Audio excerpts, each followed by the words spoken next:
नमस्कार विद्यार्थी मित्रांनो, अहिल्याबाई करिअर अकॅडमीमध्ये सर्वांचे स्वागत आहे. विद्यार्थी मित्रांनो, आपल्या या यूट्यूब चॅनलवर कृषी घटकसाठी आपण सिरीज सुरू केलेली आहे. यावर आपण जवळपास 50+ व्हिडिओ टाकलेले आहेत, ते बी कृषी घटकसाठी.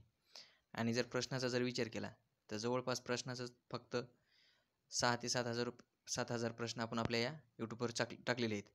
त्यानंतर जवळपास आपण 10,000+ प्रश्न घेण्याचा प्रयत्न करणार आहोत. आणि विद्यार्थी मित्रांनो, एक विचार जर केला तर कृषी घटक हा कंप्लीट झालेला आहे आपल्या या यूट्यूब चॅनलवर. तर विद्यार्थी मित्रांनो, जास्त वेळ न घालता आपण आपल्या सरळ प्रश्नाकडे वळूया. तर आजचा पहिला प्रश्न आहे, ते म्हणजे जमिनीचा अभ्यास करण्याचे शास्त्र त्याला काय म्हणतात? जमिनीचा अभ्यास करण्याचं शास्त्र असतं त्याला काय म्हणतात? तर काय म्हणतात? त्याला म्हणतात पीडोलॉजी. काय म्हणतात? पीडोलॉजी. जमिनीचा अभ्यास करण्याच्या शास्त्राला पीडोलॉजी असे म्हणतात, हे तुम्हाला माहीत पाहिजे. त्यानंतर पुढचा प्रश्न, ते म्हणजे पुसा देशी ही कशात जात आहे? काय? पुसा देशी ही कशात जात आहे? कशात जात आहे पुसा देशी? तर कशात जात आहे पुसा देशी ही कशात जात आहे असा आपल्याला प्रश्न विचारलेला आहे. तर तुम्हाला सांगता आला पाहिजे की पुसा देशी ही कशात जात आहे. विद्यार्थी मित्रांनो, जातीवर प्रश्न येणार म्हणजे येणार. आणि ज्या ठिकाणी मी जातीवर आज भरपूर प्रश्न घेतलेले आहेत, जवळपास मी तुम्हाला जेवढ्या बी जाती येणार आहेत ते आपण कंप्लीट करण्याचा प्रयत्न करणार आहोत. आणि विद्यार्थी मित्रांनो, जे व्हिडिओ घेत आहे, जे प्रश्न घेत आहे ते तुम्हाला इम्पॉर्टंट वाटत असेल तर विद्यार्थी मित्रांनो, तुमच्या मित्रांना पण शेअर करा. आणि यूट्यूब चॅनल तुमचा जे ग्रुप आहे बा, व्हॉट्सअपचा ग्रुप असो या कोणताही ग्रुप असो, ज्यावर तुम्हाला शेअर करता येतो त्यावर तुम्ही शेअर करा. आणि विद्यार्थी मित्रांनो, जर लेक्चर आवडत असेल तर लाईक पण करा. मुलं लाईक तर करत नाही आहे, पण व्हिडिओ पाहतात आणि तसेच निघून जातात. तर विद्यार्थी मित्रांनो, तसं करू नका. तर चला, आपला पहिला प्रश्न तर झाला आहे. दुसरा प्रश्न आपला काय आहे? पुसा देशी ही कशात जात आहे? तर ही मुळाची जात आहे. कशाची जात आहे? मुळा. हे लक्षात ठेवा की पुसा देशी कशात जात आहे? ही मुळाची जात आहे. हे आणि एक मुळा काय आहे? हे रब्बी पीक आहे. काय आहे? हे रब्बी पीक आहे. रब्बी. कोणतं पीक आहे? तर रब्बी पीक आहे. क्वेश्चन येऊ शकतो की मुळा हे कोणतं पीक आहे? रब्बी आहे, खरीप आहे? तर रब्बी पीक आहे, हे लक्षात ठेवा. त्यानंतर आपल्या पुसा देशी ही मुळ्याची एक जात आहे. त्यानंतर एक दुसरी एक जात आहे, ती म्हणजे पुसा चेतकी. काय? पुसा चेतकी. पुसा चेतकी नावाची एक जात आहे, हे लक्षात ठेवा. पुसा देशी आणि पुसा चेतकी ह्या 2 जाती आहेत ह्या मुळ्याच्या, लक्षात ठेवा. त्यानंतर पुढचा प्रश्न पाहू आपला. मातीचा नमुना घेण्यासाठी डॅश डॅश हे साधन वापरतात. मातीचा नमुना घेण्यासाठी कोणतं साधन वापरतात? म्हणजे कसं असतं, मातीचा नमुना ज्यावेळेस घेतो आपण, आम्लारी आपण चेक करतो, किती त्याचा सामू जेव्हा चेक करायचं आपल्याला, तर ते विचार करण्यासाठी किंवा ते पाहण्यासाठी आपण त्याचा नमुना घेत असतो. कोणता पीक येतो, कोणत्या पीक नाही येत, आपल्या चांगल्या प्रकारे कोणत्या मातीमध्ये कोणता पीक येतो हे चेक करण्यासाठी आपण त्या मातीचा नमुना घेत असतो. तर ते नमुना घेण्यासाठी कोणतं साधन वापरतात? तर क्रू अंगर. काय? क्रू अंगर हे एक साधन आहे, त्याने या मातीचा नमुना घेतात. क्रू अंगर हे आहे, तर लक्षात ठेवा कोणतं साधन आहे? क्रू अंगर. त्यानंतर पुढचा प्रश्न पाहू आपला. तर पुढचा प्रश्न आहे, national bureau of soil survey and land use planning कुठे आहे? ही जी संस्था आहे, national bureau of soil survey and land use planning कुठे आहे? तर ही संस्था आहे नागपूरला आहे. कुठे आहे? तर ही संस्था नागपूरला आहे, हे लक्षात ठेवा. कुठे आहे? नागपूरला आहे. National bureau of soil survey and land use planning, हे लक्षात ठेवा. त्यानंतर पुढचा प्रश्न पाहू आपला. तर पुढचा प्रश्न आहे, कोकण हरिता ही कशाची जात आहे? कोकण हरिता ही कशाची जात आहे? तर कशाची जात आहे कोकण हरिता? तर ही दोडक्याची जात आहे. कशाची जात आहे? तर दोडक्याची जात आहे, हे लक्षात ठेवा. कारण यावर तुम्हाला क्वेश्चन आलं तर सांगता आलं पाहिजे. आणि कोणती जात? कोकण हरिता. जर आपण दोडक्याबद्दल थोडी माहिती घेऊ. जर जी आपली ही कोकण हरिता आहे, ही जात कशाची आहे? दोडक्याची आहे. आणि दोडका हे खरीप व उन्हाळी पीक आहे. काय आहे? दोडका काय आहे? खरीप व उन्हाळी उन्हाळी हे पीक आहे, हे लक्षात ठेवा. खरीप आणि उन्हाळी या 2 सीझनमध्ये आपण हे दोडका घेऊ शकतो, हे लक्षात ठेवा. आणि दोडका जर विचार केला, दोडक्याच्या जाती जर विचार केला, तर कोकण पुसा ती एक कोकण हरिता ही एक जात आहेच. त्यानंतर दुसरी जर जाती विचार केला तर पुसा नसदार, काय पुसा नसदार, पुसा पुसा नसदार, नसदार ही एक जात आहे. त्यानंतर दुसरी एक आहे कोकण हरिता, एक आपण पुसा नसदार एक, आणि त्यानंतर फुले सुचिता, फुले फुले सुचिता सुचेता, फुले सुचेता हे एक जात आहे, हे लक्षात ठेवा. कोकण हरिता, पुसा नसदार आणि फुले सुचेता हे एक जात आहे. कशाचे? दोडक्याची जात आहे. आणि खरीप आणि उन्हाळी या 2 हंगामात हे पीक घेतलं जातं, हे लक्षात ठेवा. त्यानंतर पुढचा प्रश्न पाहू आपला. महाराष्ट्र शासकीय खार जमीन प्रयोगशाळा कुठे आहे? महाराष्ट्र शासकीय खार जमीन प्रयोगशाळा कुठे आहे? तर कुठे आहे महाराष्ट्र शासकीय खार जमीन प्रयोगशाळा? तर ते आहे वडाळा, मुंबई येथे आहे महाराष्ट्र शासकीय खार जमीन प्रयोगशाळा, हे लक्षात ठेवा. त्यानंतर पुढचा प्रश्न, फुले गौरी कशाची जात आहे? फुले गौरी ही कशाची जात आहे? तर वाल, त्यालाच आपण काय म्हणतो? पावटा. काय? फुले गौरी ही कशाची जात आहे? तर ही जात आहे वाल, त्यालाच आपण पावटा म्हणतो, ही त्याची जात आहे. आणि फुले गौरी आपण हे जे वाल आणि वाललाच आपण पावटा म्हणतो, त्याला ते कोणत्या हंगामात घेतले जातात? तर हे खरीप आणि रब्बी, खरीप आणि रब्बी या 2 हंगामात हे पीक घेतलं जातं, हे लक्षात ठेवा. खरीप आणि रब्बी या 2 हंगामात घेतले जाते. त्यानंतर फुले गौरी ही एक जात आहे. त्याच्या जातीचा जर विचार केला, दुसऱ्या जाती आहेत फुले अश्विनी. कोणती? फुले फुले फुले अश्विनी, फुले अश्विनी. त्यानंतर दुसरी पण जात आहे ती म्हणजे कोकण भूषण. कोकण, एक दुसरी आहे फुले फुले फुले फुले. त्यानंतर एक काहीतरी जात आहे, त्याचं नाव आहे फुले सुरुची. काय आहे? फुले सुरुची, फुले सुरुची ही एक जात आहे, हे लक्षात ठेवा. त्यानंतर कोकण भूषण एक आहे, कोकण भूषण, कोकण भूषण ह्या जाती आहेत, हे लक्षात ठेवा. कोणत्या कोणत्या? फुले अश्विनी, फुले सुरुची, फुले भूषण ह्या जाती आहेत. कशाच्या? या वाल किंवा पावट्याच्या. कोणत्या हंगामात घेतात? खरीप आणि रब्बी हंगामात घेतलं जातं, हे लक्षात ठेवा. विद्यार्थी मित्रांनो, क्वेश्चन जे आपण घेत आहे ते तुम्हाला चांगलं वाटत असेल विद्यार्थी मित्रांनो, तर लाईक करा, कमेंट करा आणि शेअर करा. विद्यार्थी खूप असे पाहतात पण काय करतात? शेअर पण करत नाही आणि लाईक पण करत नाही. जर तुम्हाला वाटत असेल बा मग मी जे व्हिडिओ टाकणार आहे त्याची नोटिफिकेशन मिळावं, तर विद्यार्थी मित्रांनो आपल्या चॅनलला सबस्क्राईब करून घ्या, जेणेकरून तुम्हाला नोटिफिकेशन लगेच मिळेल आणि तुम्हाला कळेल की बाबा व्हिडिओ पडलेला आहे. तर विद्यार्थी मित्रांनो, आवडत असेल तर कमेंट पण करा आणि दुसऱ्यांना पण शेअर करा तुमच्या मित्रांना. हे असं समजू नका की बा दुसऱ्यांना शेअर करून काय करायचं आहे, तर स्पर्धा वगैरे काही वाढत नसते, तसं काही नसतं. हे ज्याची त्याची मेहनत असते आणि पाहण्याचा दृष्टिकोन वेगळा असतो की बाबा कोण कसा पाहतो. एखादा मुलगा एकदाच पाहतो आणि सरळ सोडून देतो, दुसरा मुलगा 2दा 3दा पाहून त्याला एकदम परफेक्ट करतो. तर प्रत्येक मुलांची पाहण्याची आणि अभ्यास करण्याची पद्धत वेगळी असते. असं समजू नका की मी त्याला जर पाठवलं तर ते माझ्यापेक्षा जास्त मार्क घेईन. त्याचा तो अभ्यास कसा करतो, त्याची टेक्निक काय आहे याच्यावर डिपेंड असतं की पुढचा आपण आपल्यापेक्षा चांगले मार्क घेणार आहे या नाही, हे लक्षात ठेवा. तर असं करू नका, दुसऱ्यांना पण शेअर करा. तर चला विद्यार्थी मित्रांनो, पुढचा प्रश्न पाहू आपला. पुढचा प्रश्न आहे ते म्हणजे जागतिक मृदा दिन कधी साजरा केला जातो? जागतिक मृदा दिन कधी साजरा केला जातो? तर जागतिक मृदा दिन हे 5 डिसेंबरला साजरा केला जातो. कधी? जागतिक मृदा दिन हे 5 डिसेंबरला साजरा केला जातो, हे लक्षात ठेवा. त्यानंतर पुढचा प्रश्न ते म्हणजे कोकण रुचिरा ही कशाची जात आहे? कोकण रुचिरा ही कशाची जात आहे? तर कोकण रुचिरा ही शेवग्याची जात आहे. कशाची? शेवगा. कोकण रुचिरा ही कशाची जात आहे? तर शेवग्याची जात आहे, हे लक्षात ठेवा. आणि कोकण रुचिरा आपल्याला शेवग्याची जात आहे हे माहीत पाहिजे, पण त्या व्यतिरिक्त ते कोणत्या हंगामात घेतलं जातं? तर ते हंगाम पण विचारू शकतात एखाद्या वेळेस. तर काय आहे?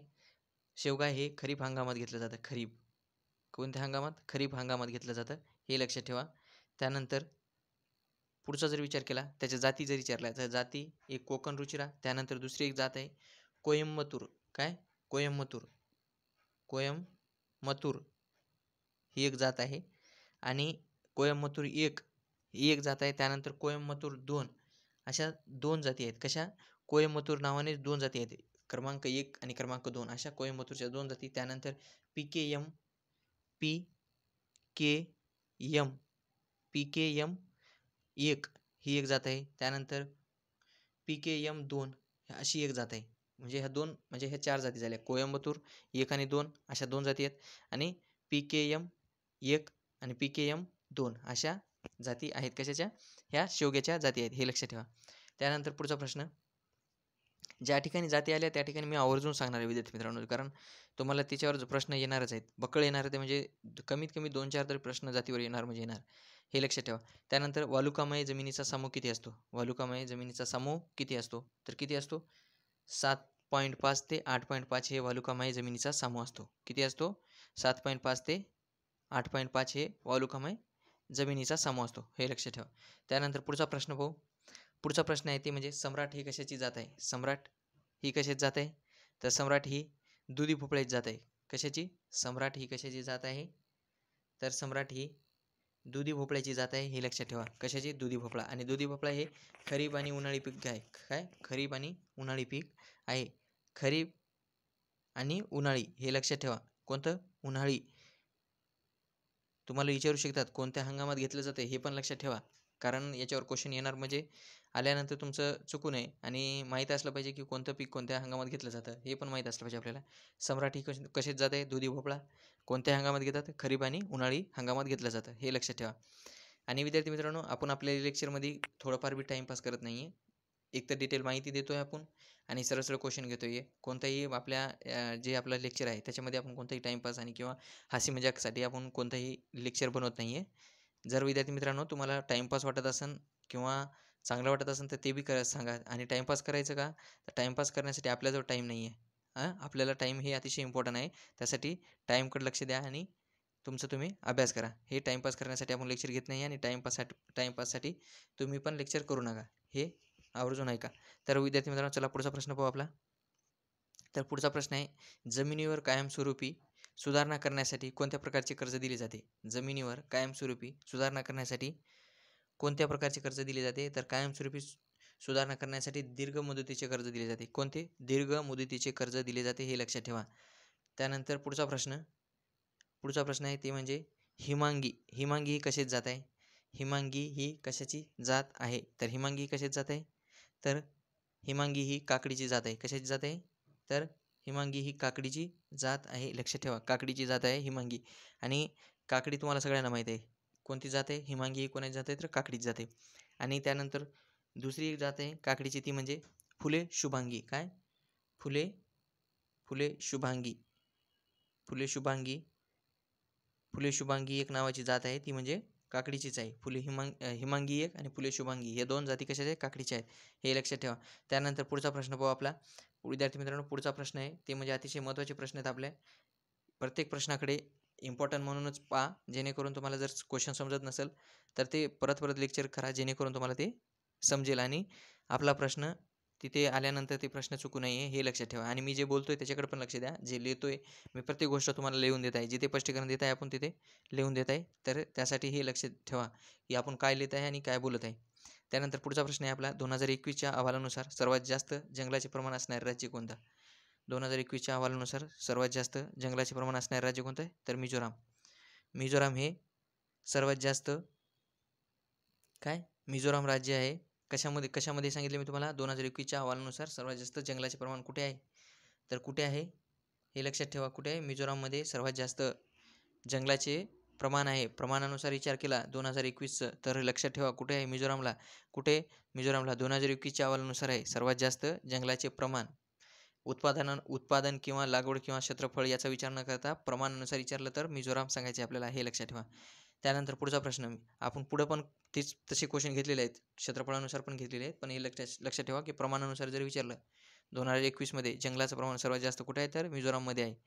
त्यानंतर 2021च्या अहवालानुसार सर्वात जास्त वन व वृक्षाच्छादनात वाढ झालेली राज्य काय? 2021च्या अहवालानुसार सर्वात जास्त वन क्षेत्रात काय? वन क्षेत्रात वृक्षछादनात वाढ झालेली राज्य कोणतं आहे? कोणत्या राज्यात वाढ झाली वृक्षाच्या? तर आंध्र प्रदेश या राज्यामध्ये सर्वात जास्त वृक्षछादनात वाढ झालेली आहे, हे लक्षात ठेवा. त्यानंतर पुढचा प्रश्न आहे, सर्वाधिक कार्बन स्टॉक असणारी राज्य. सर्वाधिक कार्बन स्टॉक असणारी राज्य कोणतं आहे? तर जम्मू काश्मीर, त्यानंतर हिमाचल प्रदेश, त्यानंतर सिक्कीम. काय? हे लक्षात ठेवा, सर्वाधिक कार्बन स्टॉक असणारी राज्य काय कार्बन स्टॉक असणारी राज्य कोणते आहेत? तर जम्मू काश्मीर, त्यानंतर हिमाचल प्रदेश आहे, त्यानंतर सिक्कीममध्ये. या 3 राज्यांचा जर विचार केला तर सर्वाधिक कार्बन स्टॉक असणारी राज्य आहेत, हे लक्षात ठेवा. त्यानंतर पुढचा प्रश्न आहे ते म्हणजे वन महोत्सव हा वार्षिक कार्यक्रम केव्हापासून सुरू करण्यात आला? वन महोत्सव हा वार्षिक कार्यक्रम केव्हापासून सुरू करण्यात आला? तर 1952 पासून सुरू करण्यात आला आहे. हे कोणता कार्यक्रम आहे? ते म्हणजे वन महोत्सव हे कार्यक्रम सुरू करण्यात आला आहे. कोणता कार्यक्रम?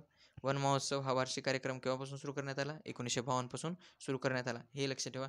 त्यानंतर सर्वात कमी जंगल चित्र असणारी राज्य कोणतं आहे? सर्वात कमी जंगल क्षेत्र असणारी आहे. हे चित्र झालंय ते समजून घ्या. त्या ठिकाणी क्षेत्र करून घ्या, कारण प्रत्येक प्रश्न आपण ज्यावेळेस टाईप करतो तर काही प्रश्नामध्ये मिस्टेक होते, हे समजून घ्या. इथे क्षेत्र घ्या, क्षेत्रानुसार जर विचार केला तर आहे. तर जंगलात सर्वात कमी जंगल क्षेत्र असणारी राज्य कोणतं आहे? तर गोवा हे आहे. कोणतं आहे? तर गोवा आहे, हे लक्षात ठेवा. कोणता? तर गोवा आहे. आणि त्यानंतर दुसरा प्रश्न आहे सर्वात कमी जंगलाचे प्रमाण असणारे राज्य कोणतं आहे? हरियाणा. सर्वात कमी जंगलाचे प्रमाण असणारे, आपण सर्वात जास्त मिझोराम पाहिला प्रमाणानुसार, आणि सर्वात कमी इथे काय आहे आपल्याला? सर्वात कमी विचारलं आहे ते कोणतं आहे? तर हरियाणा. त्यानंतर दुसरा कोणता आहे? पंजाब. आणि जास्त विचारलं तर काय? मिझोराम सांगायचं आहे. कोणता? मिझोराम. हे लक्षात ठेवा. मिझोराम हे लक्षात राहू द्या, कारण जंगलाचं सर्वात कमी प्रमाण विचारलं हरियाणा, त्यात खालोखाल पंजाब, आणि सर्वात जास्त विचारलं तर मिझोराम. त्यानंतर पुढचा प्रश्न आहे सर्वात जास्त वनक्षेत्र असणारा केंद्रशासित प्रदेश. वनक्षेत्र विचारलंय तर केंद्रशासित प्रदेश विचारले. काय? केंद्रशासित, हे लक्षात ठेवा. फरक आहे. आणि वनक्षेत्र विचारले, सर्वात जास्त वनक्षेत्र केंद्रशासित प्रदेशाचा विचार केला तर कुठे आहे सर्वात जास्त? तर अंदमान निकोबार इथे आहे. कुठे आहे? अंदमान निकोबार, हे लक्षात ठेवा. हे केंद्रशासित प्रदेशचा विचार आहे. त्यानंतर पुढचा प्रश्न आहे वन महोत्सव हे कोणत्या प्रयत्नाने सुरू करण्यात आले? म्हणजे कोणाच्या प्रयत्नाने सुरू करण्यात आले आहे? वन महोत्सव हे कोणाच्या प्रयत्नाने सुरू करण्यात आले? के.एम. मुन्शी यांच्या प्रयत्नाने हे वन महोत्सव सुरू करण्यात आले. कोणाच्या? के.एन. मुन्शी. आणि कधी? तर 1852 मध्ये सुरू करण्यात आले. हे तुम्हाला मी मागच्याच आपण प्रश्नामध्ये घेतलेलं आहे, हे लक्षात ठेवा. वन महोत्सव हे कोणाच्या प्रयत्नाने सुरू करण्यात आले? ते के.एम. मुन्शी यांच्या प्रयत्नाने सुरू करण्यात आले, हे लक्षात ठेवा. त्यानंतर पुढचा प्रश्न पाहू. सर्वात जास्त जंगलाचे प्रमाण असणारा राज्य केंद्रशासित प्रदेश. सर्वात जास्त जंगलाचे प्रमाण असणारा केंद्रशासित प्रदेश लक्षद्वीप आहे. सर्वात जास्त जंगलाचे प्रमाण असणारा केंद्रशासित प्रदेश लक्षद्वीप. आणि आपण मागचा प्रश्न काय पाहिले ते लक्षात ठेवा. इथे काय? सर्वात जास्त वनक्षेत्र आहे, हे वनक्षेत्र आहे. आणि तिथे काय आहे? तर इथे जंगलाचे प्रमाण आहे. वनक्षेत्र आणि प्रमाण मध्ये कन्फ्यूज व्हायचं नाही. सर्वात जास्त जंगलाचे प्रमाण विचारलं तर कुठे? लक्षद्वीप. आणि वनक्षेत्र विचारलं तर कुठे आहे? तर ते तुम्हाला सांगितलं मी कुठे आहे. तर हे आहे, हे लक्षात ठेवा. कुठे आहे? तर हे अंदमान निकोबारमध्ये आहे. कुठे? वनक्षेत्र सर्वात जास्त तर अंदमान निकोबार. आणि प्रमाण विचारलं, जंगलाचे प्रमाण विचारलं तर लक्षद्वीप आहे. कुठे आहे सर्वात जास्त जंगलाचे प्रमाण? तर लक्षद्वीपमध्ये आहे, हे लक्षात ठेवा. कुठे? लक्षद्वीप. त्यानंतर पुढचा प्रश्न ते म्हणजे काली व्याघ्र अभयारण्य कोणत्या राज्यात आहे? कुठे आहे? काली व्याघ्र अभयारण्य कुठे आहे? तर कर्नाटकमध्ये आहे. कुठे आहे? काली व्याघ्र अभयारण्य कोणत्या राज्यात आहे? तर कर्नाटकमध्ये आहे. आपल्या ताडोबा राष्ट्रीय उद्यान कुठे आहे? आपल्या महाराष्ट्रामध्ये जर कुठे आहे तर कमेंट करून सांगा तुम्ही. तर मित्रांनो, काली विचारलं तर काली व्याघ्र अभयारण्य कोणत्या राज्यात आहेत? कर्नाटक. आणि तुम्हाला सांगायचे की ताडोबा राष्ट्रीय उद्यान कोणत्या ठिकाणी आहे. त्यानंतर पुढचा प्रश्न ते म्हणजे सालमन झाडापासून काय मिळवले जाते? तर सालमन झाडापासून काय मिळवले जाते? तर सालमन झाडापासून ही काळी पेटी मिळवली जाते. काळी पेटी जे आपण पेटवण्यासाठी जे डबी वापरतो त्यामध्ये काड्या ज्या असतात त्या कशापासून बनवल्या जातात? तर काळी पेटी आपण कशापासून? सालमन या झाडापासून बनवले जाते. हे लक्षात ठेवा विद्यार्थी मित्रांनो. क्वेश्चन आवडत असेल, चांगले वाटत असेल, तुम्हाला वाटत असेल की इम्पॉर्टंट आहे आणि परीक्षेला येणार आहेत, येऊ शकतात, तर विद्यार्थी मित्रांनो प्लीज लाईक करा. कारण तुमच्यामुळे आपली फॅमिली मोठी होणार आहे. आणि जसे तुम्ही मला सपोर्ट करसाल मी तसे तुम्हाला प्रत्येक परीक्षेला प्रत्येक वेळेस तुम्हाला मी व्हिडिओ देण्याचा प्रयत्न करणार आहे. आणि विद्यार्थी मित्रांनो, जर कोणी दारूबंदीची तयारी करत असाल तर आपण आपल्या या चॅनलवर दारूबंदीसाठी स्पेशल एक सिरीज सुरू करणार आहोत. त्यामध्ये जवळपास इंग्लिश सोडून आपण सगळे विषयाचा त्यामध्ये 75 प्रश्न जे बी आहे आपल्याला 30 मार्काचा 90 प्रश्नाची तयारी आपण आपल्या त्या सिरीजमध्ये सुरू करणार आहोत. हे लक्षात ठेवा. जर कोणी असाल तर त्यांनी आपल्या चॅनलला सबस्क्राईब करा. आणि तुम्हाला जर वाटत असेल ती सुरू करायची तर तुम्ही कमेंट करून मला सांगा. तर विद्यार्थी मित्रांनो, चला पुढचा प्रश्न पाहू आपला. तर पुढचा प्रश्न आहे ते म्हणजे सर्वात जास्त जंगल असणारे राज्य. सर्वात जास्त जंगल असणारे राज्य कोणतं आहे? तर मध्य प्रदेश. कोणता आहे सर्वात जास्त जंगल असणारा? तर मध्य प्रदेश हे सर्वात जास्त जंगल असणारा राज्य आहे. राज्याचा विचार केला तर सर्वात जास्त जंगल कुठे आहे? तर मध्य प्रदेश. त्या खालोखाल कुठे आहे? तर अरुणाचल प्रदेशमध्ये. कुठे आहेत? अरुणाचल प्रदेशमध्ये हे जंगलाचे सर्वात जास्त जंगल कुठे आहेत? तर मध्य प्रदेश, त्याच्या खालोखाल अरुणाचल प्रदेश. हे लक्षात ठेवा. त्यानंतर पुढचा प्रश्न, मुंबई प्रांतासाठी 1847 मध्ये भारतातील पहिल्या वरिष्ठ वन अधिकाऱ्याची कार्यालय कुठे सुरू करण्यात आले? मुंबई प्रांतासाठी 1847 मध्ये भारतातील पहिल्या वरिष्ठ वन अधिकाऱ्याची कार्यालय कुठे सुरू करण्यात आले? कुठे सुरू करण्यात आले? तर ते पुण्यामध्ये सुरू करण्यात आले. कुठे? पुण्यामध्ये सुरू करण्यात आले. हे लक्षात ठेवा. त्यानंतर पुढचा प्रश्न पाहू आपला, ते म्हणजे सर्वाधिक खारफुटी जंगल कुठे आहे? सर्वाधिक खारफुटी जंगल हे तर सगळ्यांना माहीत असलं पाहिजे. कुठे आहे? तर सर्वाधिक खारफुटी जंगल कुठे आहे? तर पश्चिम बंगालमध्ये आहे. किती टक्के आहे? तर 42.45% हे खारफुटी क्षेत्र. आणि खारफुटी म्हणजे जंगल जे सर्वाधिक खारफुटी जंगल कुठे आहे? तर पश्चिम बंगालमध्ये. किती टक्के आहे? तर 42.45% आहे. हे लक्षात ठेवा. त्यानंतर पुढचा प्रश्न, बुक्सा व्याघ्र अभयारण्य कोणत्या राज्यात आहे? बुक्सा व्याघ्र अभयारण्य कोणत्या राज्यात आहे? तर कोणत्या राज्यात आहे? तर ते आहे पश्चिम बंगालमध्ये. कुठे आहे? बुक्सा व्याघ्र अभयारण्य कोणत्या राज्यात आहे? तर पश्चिम बंगालमध्ये आहे. हे लक्षात ठेवा.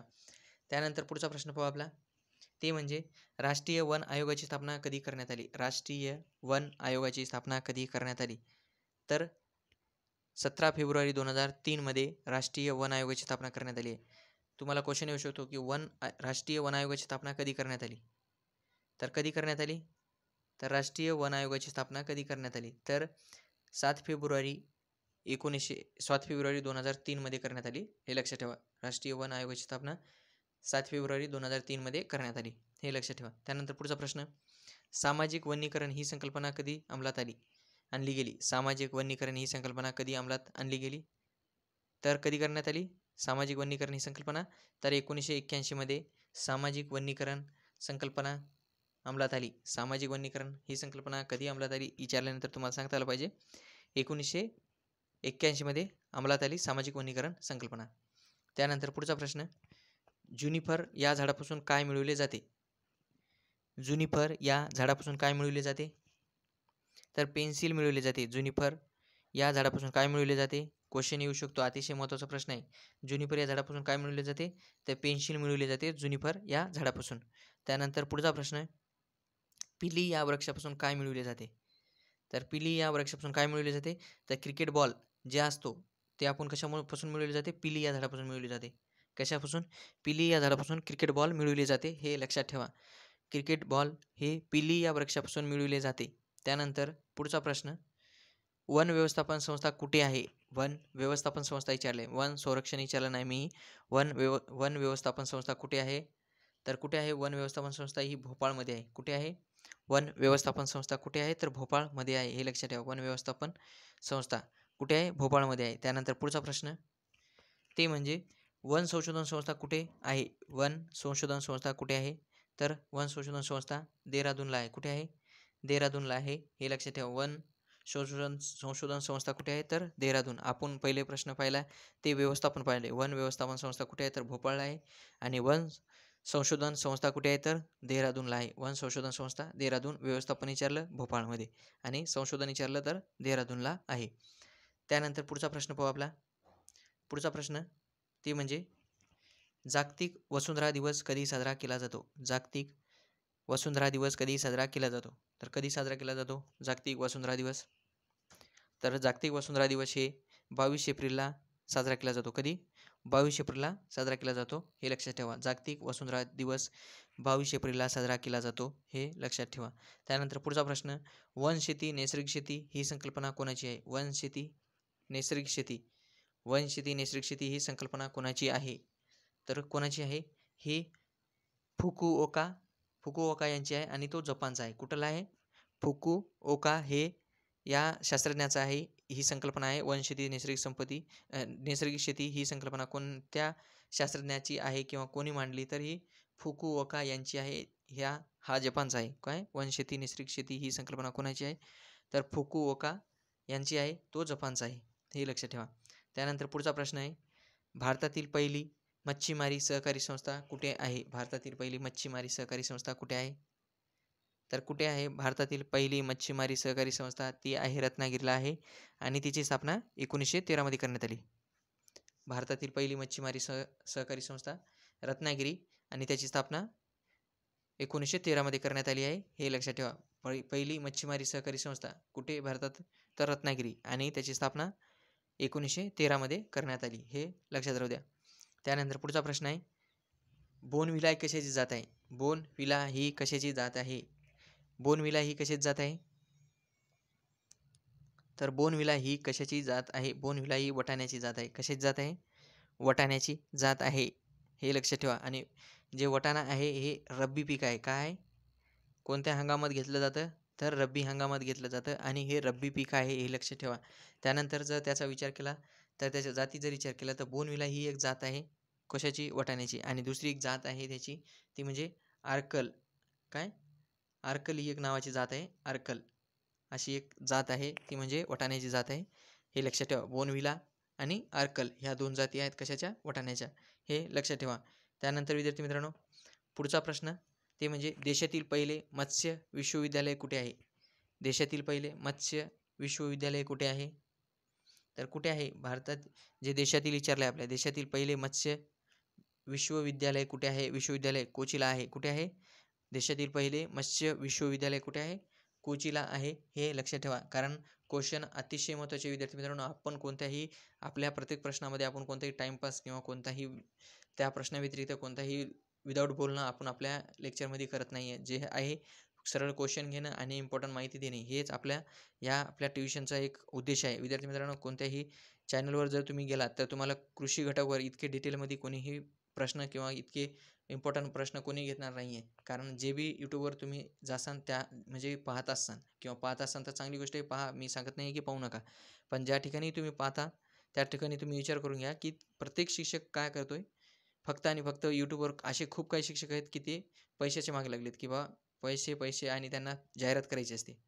तर त्यासाठी आपण कोणतीही जाहिरात किंवा आपल्याला कोणताही उद्देश नाही आहे किंवा माझं हे ट्युशन माझे जे लेक्चर आहे ते तुम्ही पैशाने घ्यावे आणि बघावे, आपला कोणताही उद्देश नाही आहे. विद्यार्थी मित्रांनो आपण आपल्या या यूट्यूब चॅनलवर फ्री कॉस्ट हे लेक्चर घेत आहे आणि विद्यार्थी मित्रांनो अतिशय महत्त्वाची माहिती देत आहो.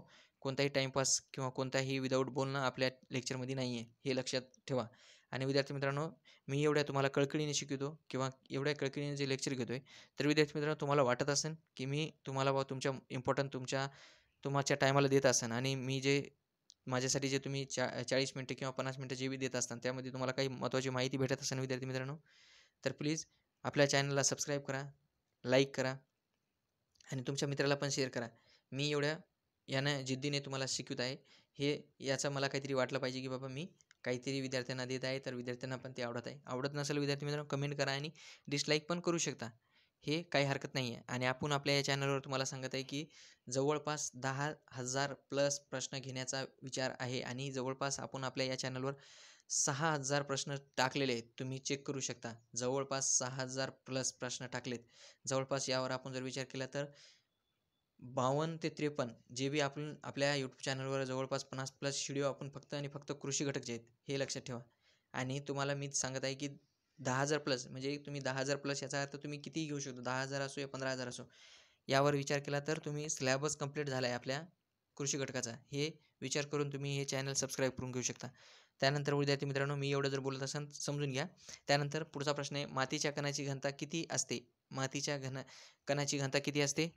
तर मातीच्या कणाची घनता ही किती असते? तर 2.5 ग्रॅम घनसेमी इतकी असते. 2.5 घनसेमी किती? 2.5 घनसेमी असते मातीच्या कणाची घनता, हे लक्षात ठेवा. त्यानंतर पुढचा प्रश्न ते म्हणजे आपण जमिनीचा अभ्यास करणाऱ्या शास्त्राला ते विचारलं, ते पेडोलॉजी, हे आपण याच्यावर क्वेश्चन घेतलेलं आहे, हे लक्षात ठेवा. आणि विद्यार्थी मित्रांनो तुम्हाला दुसरा आपण एक विदाऊट माहिती देऊया. काही एक नेहमीप्रमाणे मी तुम्हाला सांगतो की बाबा प्रश्नाच्या शेवटी किंवा आपण लेक्चर स्पेशल घेतो किंवा त्याच्या जाती वगैरे कोणत्याही फळाचे असो कोणत्याही प्राण्याचे असो, तर आपण आज छोटंसं एक जाती पाहूया एका फळाच्या किंवा एका पिकाच्या. ते म्हणजे कोणतं पीक आहे? ते म्हणजे कारले. कारल्याबद्दल आपण थोडी माहिती पाहूया, अतिशय इम्पॉर्टंट माहिती थोडी. कारले. काय? कारले. एक मिनिट विद्यार्थी मित्रांनो. तर आपण कारल्याबद्दल माहिती पाहूया. कारले सगळ्यांना माहीत आहे. तर कारल्याबद्दल आपण माहिती घेणार आहोत. तर कारले सगळ्यांना माहीत आहे. तर हे लक्षात ठेवा की कारले काय आहे, हे खरीप आणि उन्हाळी पीक आहे. कोणतं आहे? खरीप खरीप आणि उन्हाळी पीक आहे. खरीप आणि उन्हाळी हे उन्हाळी पीक आहे, हे लक्षात ठेवा. त्यानंतर त्याचा जर विचार केला, त्याच्या जातीचा जर विचार केला आपण, काय जाती, त्याची जाती जर विचार केला, कारल्याच्या तेवढ्या जाती काही नाहीत हा, जेवढ्या आहेत ते आपण घेऊया. जातीचा जर विचार केला तर ते म्हणजे फुले ग्रीन गोल्ड. काय? Phule Phule green green gold green gold ही एक जात आहे. ती म्हणजे कशाची आहे? कारल्याची जात आहे. काय? फुले ग्रीन गोल्ड ही एक जात आहे. त्यानंतर हिरकणी हिरकणी हिरकणी ही एक जात आहे. ती कशाची जात आहे? कारल्याची जात आहे, हे लक्षात ठेवा. त्यानंतर आपण दुसरा जर विचार केला तर कारल्याचा कडूपणा कशामुळे येतो? जे कारल्यामध्ये कडूपणा असतो ते कोणत्या घटकामुळे येतो? तर ते कडूपणा जर विचार केला, कडूपणा जर कारल्याचा कडूपणा कशामुळे येतो? तर ते येतो मेमोर्डिकोसाइड मेमोड्रिकोसाइड